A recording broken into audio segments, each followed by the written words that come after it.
그다음에 출제 예상 문제 몇 문제 풀어보고 마치도록 하겠습니다. 출제 예상 문제 1번 한번 보겠습니다. 1번 투자 권유 시 파생 상품의 특례에 대한 설명으로 잘못된 것은 1번 주권상장법인은 전문 투자자로 간주되나 장외 파생 상품 거래 시에는 전문 투자자 대우를 받겠다는 의사를 서면으로 통지하여야 전문 투자자가 될 수 있다. 주권상장법인은 장외 파생 상품 거래는 일반적으로 일반 투자자라고 대우받습니다. 그러나 이렇게 전문 투자자를 받겠다는 의사를 서면으로 표시한 경우에는 전문 투자자로 대우합니다. 그래서 1번은 맞고요. 2번 금융투자업자는 파생상품 등의 투자 권유 시 일반 투자자 등급별로 차등화된 투자 권유 준칙을 제정하여서는 아니 된다. 이게 틀렸습니다. 파생상품 투자 권유 시에는요, 일반 투자자를 등급별로 차등화시켜서 차등화된 투자 권유 준칙을 제정할 수 있습니다. 그래서 일반적으로 파생상품 같은 경우에는 나이나 투자 경험에 따라서 나이가 조금 적으면 적을수록, 그다음에 투자 경험이 많으면 많을수록 파생상품 할 수 있는 범위를 굉장히 넓혀주고 있고요. 나이가 많으시고 그다음에 투자 경험이 적은 사람일수록 파생상품 할 수 있는 범위를 좁히거나 못하게 이렇게 하고 있습니다. 그래서 그렇게 만들어 놓은 준칙이 있는데 그게 바로 등급별로 차등화된 투자권유 준칙입니다. 그래서 반드시 파생상품 투자권유 시에는 차등화된 투자권유 준칙을 제정해서 그에 따라서 투자할 수 있도록 이렇게 안내를 해야 됩니다. 그래서 2번이 잘못됐고요. 3번 파생상품 등에 대해서는 투자권유 대행인의 위탁이 허용되지 않는다. 그렇죠. 증권 투자권유 대행인, 그다음에 펀드 투자권유 대행인 있지만은 파생상품 투자권유 대행인은 없죠. 왜냐하면 파생상품 위험하기 때문에 투자권유 대행인의 위탁을 허용하지 않고 있습니다. 그다음 4번 금융투자업자가 일반 투자자와 장외 파생상품 매매를 할 수 있는 경우 일반 투자자가 위험 회피 목적 거래를 하는 경우에 한정한다. 일반 투자자하고 금융투자업자하고 장외 파생상품 거래할 때는 일반 투자자가 매매 목적으로 하는 건 안 되고요. 위험 회피 목적으로 하는 경우에만 가능합니다. 그래서 4번도 맞고요. 정답은 2번이 되겠습니다. 4번 보도록 하겠습니다. 투자 권유 적합성 확보와 관련된 설명으로 잘못된 것은 1번 일반 투자자인지 전문 투자자인지 확인한다. 그렇죠. KYC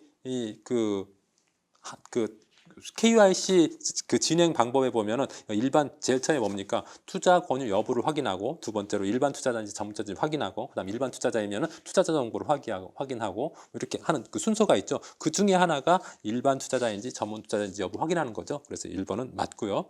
2번 일반 투자자의 경우 투자 권유하기 전에 면담 질문 등을 통하여 투자 목적, 재산 상황 및 투자 경험 등의 정보를 파악한다. 이게 투자자 정보 파악하는 거잖아요. 그죠? 그래서 2번도 맞고.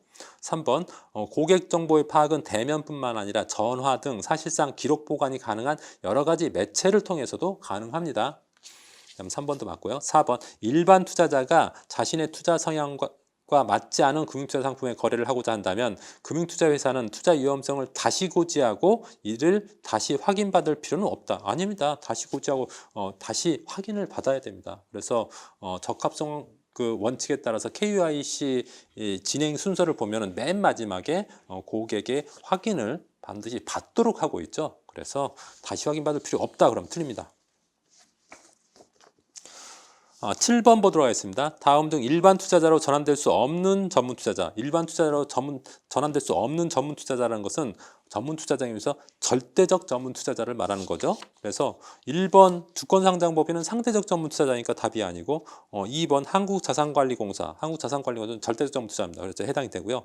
지방자치단체 상대적 전문 투자자죠. 그다음 4번 금융투자상품잔고가 100억 원 이상인 법인. 이것은 자발적 전문 투자자의 자발적 전문 투자가 될 수 있는 대상 법인이죠. 그래서 정답은 2번이 되겠습니다. 그래서 전문 투자자, 그 절대적 전문 투자자, 상대적 전문 투자자, 그다음 자발적 전문 투자자 그 개념하고요.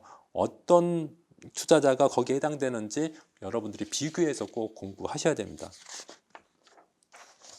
10번 보도록 하겠습니다.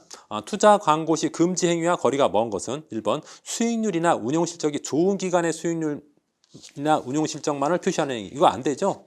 좋은 부분만 내는 것은 안 됩니다. 다음 2번 집합투자기구의 상한 목표 수익률을 표시하는 행위. 이것은 뭐 그 금지 행위는 아닙니다. 금지 행위는 아닙니다.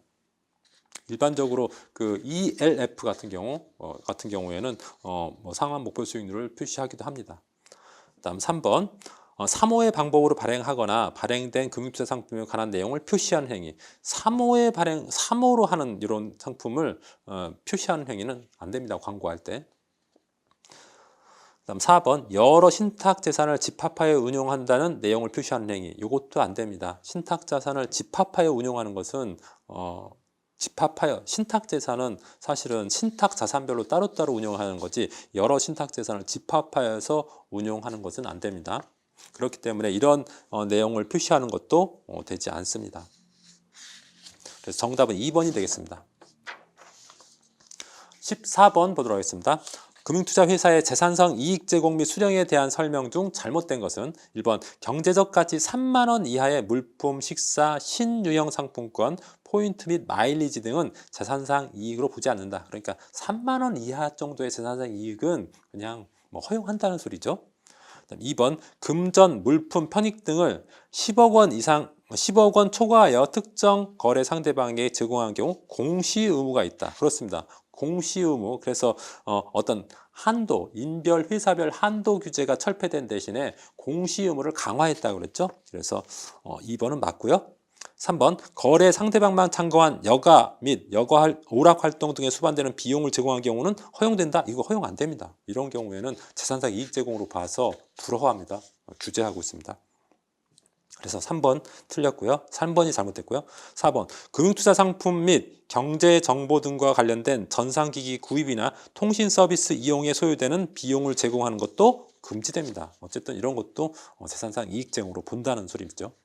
정답은 3번이 되겠습니다. 15번 보도록 하겠습니다. 금융투자회사가 예탁증권 담보융자를 하는 경우 협회에 담보증권으로 인정하지 않는 증권으로 해당하는 것으로 짝지어진 것은 일반적으로 금융투자회사, 증권회사에서 신용 거래하는 경우에는 신용거래 융자, 신용거래 대주, 예를 들어서 있던 예탁증권 담보융자 이런 것도 있는데 대부분 증권을 담보로 잡고 해요. 그런데 증권을 담보로 하는데 담보 가능한 증권이 있고 담보 불가 증권이 있어요. 여기서 문제는 담보로 인정하지 않는 증권이라고 했어요. 그러니까 담보 불가 증권을 묻는 거죠. 주로 담보 불가 증권은 비상장 주식이나 채권, 그리고 상장 증권 중에서 조금 위험한 것들을 말하는 거죠. 1번 상장 채권, 한국예탁원의 보호예수증인 증권, 상장 채권은 담보증권에 가능한데요. 보호예수증인 증권은 안 됩니다. 보호예수증인 것은 나중에 이렇게 해서 이미 만약에 대출금 상환하고 상환하지 않을 때 그 강제로 매매해야 되는데 보호예수증인 것을 그렇게 못 하거든요. 그래서 1번은 잘못됐고 2번 주식 워런트 증권 투자 경고 종목 요거 주식 워런트 증권하고 그러니까 ELW죠. 주식 워런트 증권 ELW하고 투자 경고 종목 투자 위험 종목 이런 것들은 담보 불가 종목입니다. 그래서 2번이 정답이고요. 3번 공모 파생 결합 증권 요것은 담보 가능한데 신주 인수권을 표시하는 건 요것 그런 것은 안 되고요. 중도 환매가 가능한 집합자 증권 이런 것도 중도 환매가 가능하면 안 되겠죠. 그래서 중도 환매가 가능한 집합자 증권은 담보 가능합니다. 담보 증권은 가능합니다. 그래서 정답은 2번 주식 워런트 증권하고 투자 경고 종목 이런 것들은 담보 불가 증권 추가한다고 하면은 한국예탁결제에서 그 의무 보호예수 증인 증권 이런 것들도 안 됩니다. 그래서 정답은 2번이 되겠습니다. 17번 보도록 하겠습니다. 유사 해외 통화 선물 거래에 대한 설명으로 잘못된 것은 1번 원화를 제외한 이종 통화 간의 환율 변동을 이용하여 시세 차익을 추구하는 것이다. 원화를 제외한다는 것 좀 기억하시기 바랍니다. 원화를 제외한 이종 통화, 서로 다른 통화 간의 환율 변동을 이용한 시세 차익을 추구하는 거래가 FX 마진 거래입니다. 그다음 2번 거래 단위당 미화 1만 달러 이상의 위탁 증거금이 필요합니다. 이것도 맞고요. 다음 3번 위탁 증거금이 50% 이상의 미화가 최저 유지 증거금입니다. 3번도 맞고요. 4번 투자자 명의와 투자자 계산으로 거래해야 된다. 이게 틀렸네요. 명의는 금융투자회사 명의여야 된다. 투자중개업자의 명의여야 되고 계산은 투자자가 계산하는 거죠. 왜냐하면 일반적으로 투자자가 직접 외국에 가서 해외 파생상품 계좌를 만들 수 없기 때문에 국내에 있는 금융투자회사 또는 투자중개업자에서 중개업자가 계좌를 터놓으면 그 계좌를 이용하게 된다는 거죠. 그래서 정답은 4번이 되겠습니다. 나머지 문제는 여러분들이 한번 풀어보시고요. 협회 규정과 관련된 문제 여기서 마치도록 하겠습니다. 수고하셨습니다.